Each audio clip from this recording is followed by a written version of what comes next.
Bismillahirrahmanirrahim. Assalamualaikum warahmatullahi wabarakatuh.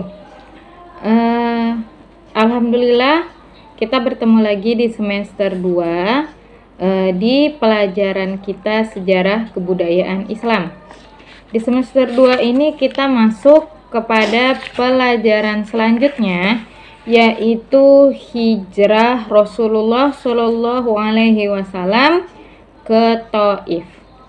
Nah, sembari mendengarkan penjelasan dari Ustazah, anak-anak Ustazah bisa membuka bukunya di pelajaran 4 halaman 66 ya. Bisa membuka halaman 66 di buku SKI-nya.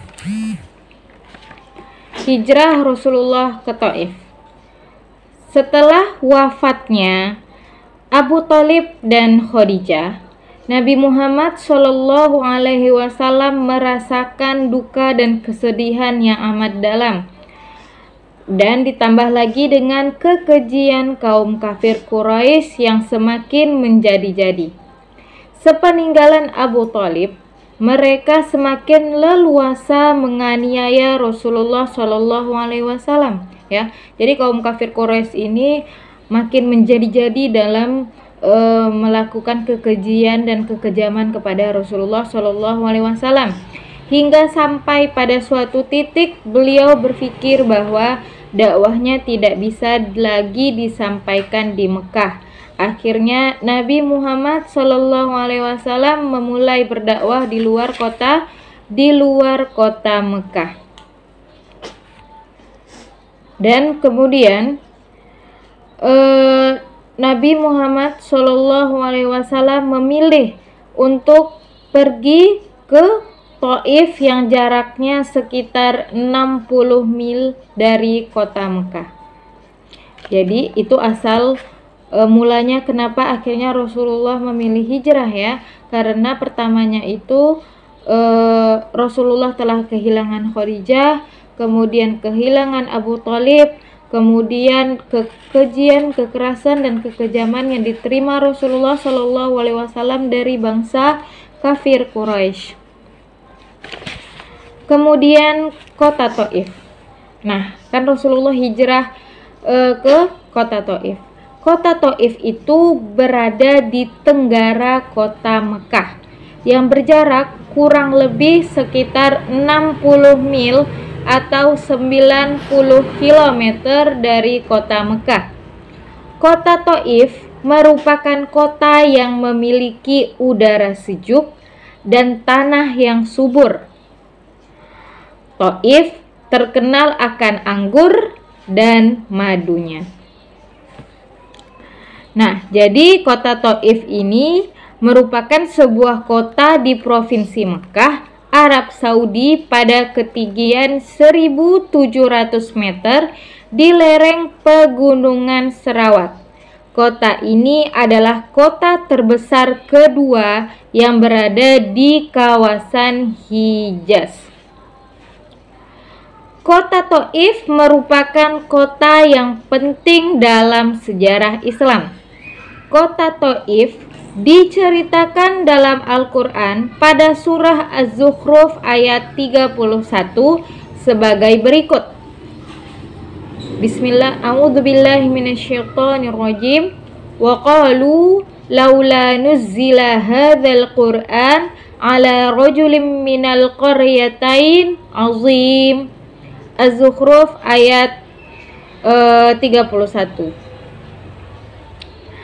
Dan mereka juga berkata, mengapa Al-Quran ini tidak diturunkan kepada orang-orang besar, kaya dan berpengaruh dari salah satu dua negeri ini, Mekah dan Thaif? Nah, begitu kira-kira artinya ya. Diceritakan dalam ayat di atas bahwa yang dimaksud dengan Qaryatain adalah Mekah dan Thaif. Jadi Qaryatain itu dua desa gitu ya. Yang dimaksud dengan dua desa itu adalah Mekah dan Thaif. Kota Thaif dianggap setara dengan kota Mekah dan merupakan salah satu kota yang diistimewakan oleh Allah Subhanahu wa taala. Karena penduduk kedua kota ini mengingkari wahyu dan kenabian Nabi Muhammad Sallallahu Alaihi Wasallam. Mereka beranggapan bahwa seorang nabi harus berasal dari orang besar, kaya, dan berpengaruh.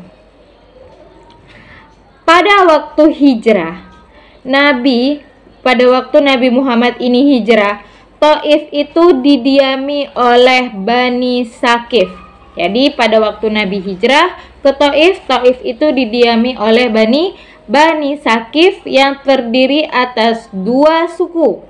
Ya, terdiri atas dua suku, yaitu suku apa pertama? Bani Ahlaf dan Bani Malik. Jadi ada dua suku di Taif waktu itu yang didiami oleh dua suku, yaitu Bani Ahlaf dan Bani Malik. Bani Ahlaf menguasai bidang diplomasi, militer, dan penyembahan berhala-berhala, sementara Bani Malik menguasai bidang ekonomi dan pertanahan. Jadi yang pertama di Taif itu didiami oleh penduduk Bani Sakif, di mana Bani Sakif itu mempunyai dua suku, yaitu Bani Ahlaf dan Bani Malik. Tugas Bani Ahlaf yaitu menguasai bidang diplomasi, militer, dan penyembahan berhala pada saat itu. Kemudian Bani Malik menguasai bidang ekonomi dan bidang pertanahan. Nah, itu dia tugas dari kedua bani yang ada di Bani Sakif. Kemudian kita itu sekilas tentang kota Taif. Nah, jadi sekarang kita masuk kepada peristiwa Rasulullah hijrah ke Taif. Nah, Rasulullah tadi kan menemui salah satu suku bernama Taif, ya, yaitu suku Bani Sakif, suku yang paling dekat dengan Mekah dan masih memiliki hubungan saudara dengan Rasulullah Shallallahu Alaihi Wasallam, tepatnya dengan nenek Rasulullah Shallallahu Alaihi Wasallam, ibu dari Hashim bin Abdul Manaf. Nah, Rasulullah Shallallahu Alaihi Wasallam hijrah dengan ditemani oleh mantan budak beliau. Jadi beliau hijrah ini ditemani oleh mantan budak beliau, yaitu Zaid bin Harisah. Di sana beliau menemui para pemuka Bani Sakif, yaitu Abdul Yalil, Mas'ud, dan Hubaib. Mereka adalah anak-anak Amr bin Umar As-Saqafi. Nabi meminta pertolongan kepada mereka, tetapi mereka menjawab dengan jawaban yang kasar. Nah, jadi itu dia. Jadi peristiwa Nabi hijrah tadi, ditemani oleh budak. Nah, budaknya ini sebenarnya adalah anak angkatnya yang sudah menjadi anak angkat Rasulullah Shallallahu Alaihi Wasallam yang bernama Zaid bin Harisah. Jadi Zaid bin Harisah dan Rasulullah ini berdua berangkat ke Taif dengan jalan kaki, dengan tujuan agar kafir Quraisy tidak mencurigai kepergian Nabi ke Taif. Setelah melalui perjalanan yang panjang dan melelahkan, kemudian tadi Rasulullah tiba di kota Taif dengan tujuan mencari perlindungan, ya. Nah, tadi dia menemui siapa? Menemui Kinanah yang bergelar Abu Jalil dan Mas'ud yang bergelar Abu Kuhal. Tapi setibanya Rasulullah Shallallahu Alaihi Wasallam di Taif, Nabi Muhammad tidak disambut dengan baik dan ramah oleh mereka. Setelah itu mereka pun mengusir Rasulullah Shallallahu Alaihi Wasallam dan Zaid bin Harisah. Kemudian setelah permintaan Rasulullah terhadap ketiga pemuka Bani Sakif tidak dikabulkan, Rasulullah meminta agar tidak menyiarkan berita kedatangan beliau ke Taif kepada orang-orang Mekah, Tetapi permintaan tersebut pun tidak mereka kabulkan. Mereka pun menyiarkan berita kedatangan Nabi kepada kaum kafir Quraisy di Mekah. Selain itu, mereka juga menghasut anak kecil untuk melempari Nabi dengan batu hingga mata kaki Nabi berdarah. Zaid bin Harisah menjadi benteng atau tameng Nabi ketika beliau dilempari batu oleh anak kecil. Allahu Akbar ya nak. Jadi begitulah penderitaan Nabi Muhammad SAW, yang mana awalnya dia ingin pergi ke Taif untuk meminta perlindungan, akan tetapi rupanya semua di luar dugaan Nabi. Nah, jadi ketika Nabi pergi ke sana, Nabi menyampaikan ajaran yang dibawanya, menyampaikan ajaran Islam, menyampaikan wahyu Allah di Bani Saqif. Nabi menjelaskan bahwa beliau adalah utusan Allah dan atas agama Islam.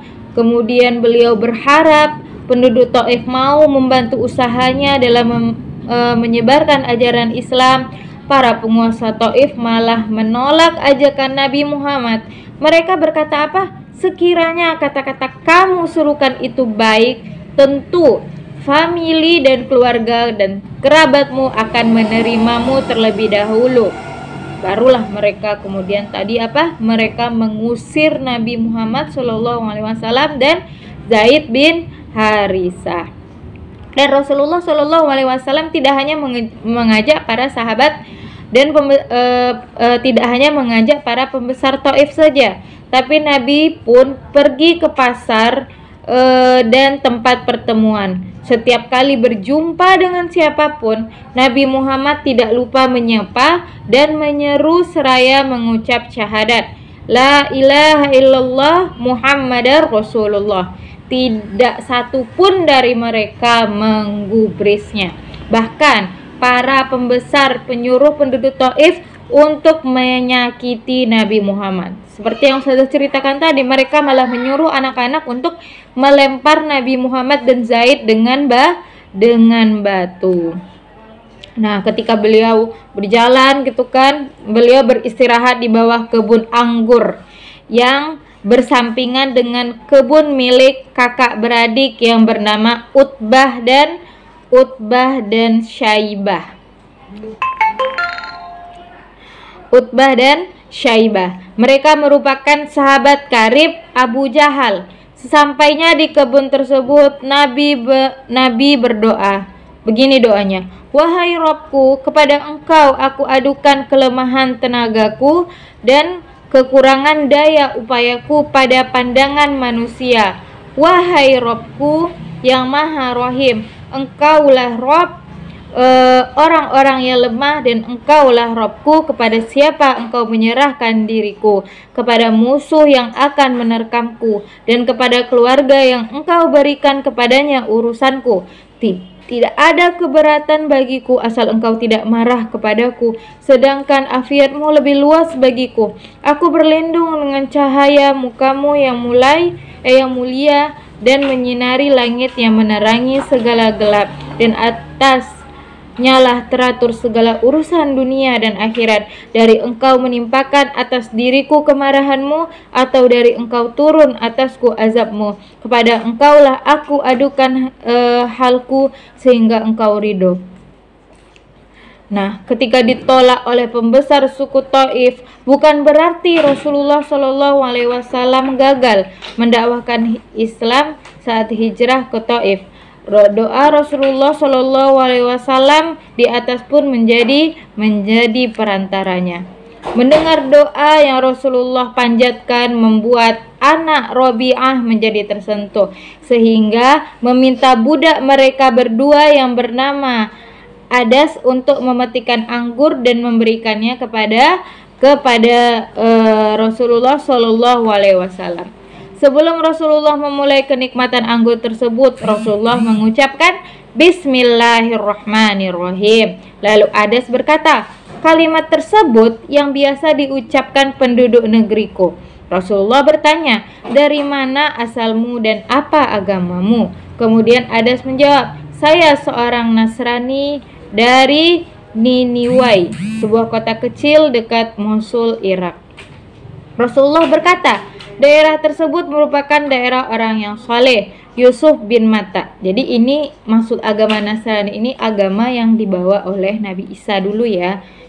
Bukan Nasrani yang seperti sekarang. Jadi ajaran Nabi Isa itu dulu disebut agama Nasrani gitu. Tapi tetap mereka menyembah Allah Subhanahu wa taala. Itu istilahnya pengikut ajaran Nabi Isa pada saat itu. Kemudian, apa yang kamu ketahui tentang Yunus bin Matta? Rasul pun menjawab dengan membacakan cerita Nabi Yunus yang terdapat pada Al-Quran, sampai ada mendeklarasikan dirinya untuk memeluk agama Islam. Jadi kan ajaran yang dia anut selama ini kan ajaran Nabi Isa, yang mana ketika itu Islam sudah datang, akhirnya dia pun memeluk agama Islam. Seperti itu kira-kira kisahnya. Nah, jadi banyak sekali godaan, banyak sekali ancaman, banyak sekali hal-hal menyedihkan yang dialami oleh Rasulullah dalam berdakwah. Ketika Rasulullah ingin meminta perlindungan kepada orang-orang Taif, ternyata orang-orang Taif sendiri pun tidak ada jauh bedanya dengan orang-orang kafir Quraisy di Mekah. Karena pada kenyataannya penduduk Taif itu sudah dihasut oleh Abu Lahab untuk tidak mempercayai Nabi Muhammad Shallallahu Alaihi Wasallam. Mereka menghina, menyoraki, dan menyakiti Nabi Muhammad tanpa diduga oleh Rasulullah Shallallahu Alaihi Wasallam dan Zaid. Penduduk Taif mengambil batu dan membuat barisan. Ketika batu-batu itu dilemparkan, tadi kan anak kecil juga ikut melempar. Zaid berusaha lari dan menjadi apa? Menjadi tameng Rasulullah Shallallahu Alaihi Wasallam. Alhasil Zaid bin Harisah pun penuh luka dan berlumuran darah dengan penuh luka di seluruh kujur tubuh Rasulullah Shallallahu Alaihi Wasallam. Dan Zaid kemudian terus berlari mencari tempat perlindungan. Setelah beberapa lamanya Nabi Muhammad dan Zaid menemukan tempat berlindung, yaitu yang tadi yang sudah Ustazah ceritakan, di bawah pohon anggur. Tapi ada juga kisah yang mengatakan bahwa dia itu di balik tembok rumah Utbah dan Syaibah. Jadi letak rumah itu berjarak kurang lebih 3 mil dari Taif. Nah, jadi dia bersandar di bawah naungan pohon anggur. Nah, itu dia. Nah, jadi ketika jadi dengan hati yang sedih ya, Nabi Muhammad SAW dan Zaid bin Harisah meninggalkan Taif. Nah, karena kan tidak ada perlindungan di sana, akhirnya Nabi Muhammad meninggalkan Taif untuk kembali ke Mekah. Di tengah perjalanan, malaikat Jibril menjumpainya seraya berkata, "Wahai Muhammad, jika kamu berkehendak, aku akan mengangkat gunung ini dan menjatuhkannya di atas kaum laknat itu." Maksudnya di atas kaum Taif tadi, kata malaikat Jibril. Nabi Muhammad menjawab, "Jangan, aku berharap Allah Subhanahu wa taala mengeluarkan mereka dari penyembahan berhala kepada penyembahan Allah Subhanahu wa taala semata dan tidak menyekutukan sesuatu apapun dengannya." Demikian kerendahan hati dan keluhuran budi Nabi Muhammad SAW. Sekalipun beliau telah dihina, sekalipun beliau telah dicaci maki dan dilempari batu hingga beliau berdarah dan berlumuran darah, beliau tidak ingin mencelakai penduduk tersebut, tapi beliau hanya berharap bahwa penduduk tersebut meninggalkan berhala dan menyembah Allah Subhanahu wa taala. Demikianlah kerendahan hati Rasulullah Shallallahu Alaihi Wasallam. Beliau tetap memaafkan orang-orang yang telah menyakiti dan memusuhinya. Bahkan beliau tetap mendoakan agar Allah memberikan petunjuk kepada mereka, yaitu kaum Bani Saqif yang terletak di Taif tadi. Nah, ini dulu pembahasan kita, yaitu tentang kota Taif dan peristiwa hijrahnya. ya. Nanti minggu depan akan kita bahas sebab-sebab Nabi Muhammad hijrah ke Taif di halaman 69. Nah, tugas apa? Ya, tugas anak ustazah mengerjakan bagian wazifah. Ada 3 soal. Mengerjakan bagian wazifah ada 3 soal, dan itu anak ustazah kerjakan, boleh di dalam buku ini, dan nanti difotokan kemudian kirim ke nomor ustazah. Oke, itu saja dari ustazah. Assalamualaikum warahmatullahi wabarakatuh.